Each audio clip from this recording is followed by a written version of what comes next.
Si 2012 aura été pour l'Hermione l'année de la mise à l'eau, 2013 sera celle de son ascension vers le ciel, avec la pose du 3e et dernier étage de la mâture, dit mât de perroquet.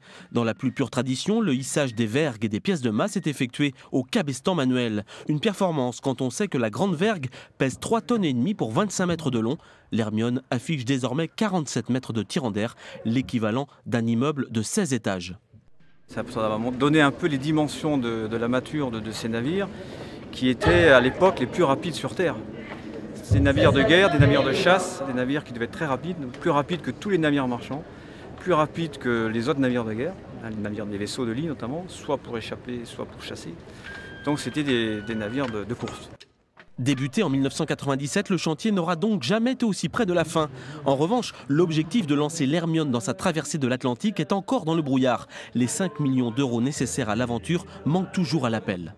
On s'est fixé comme objectif ambitieux de pouvoir organiser ce voyage en 2015. Pour ce faire, il faut au préalable des temps d'entraînement, un recrutement de l'équipage, installer des équipements contemporains.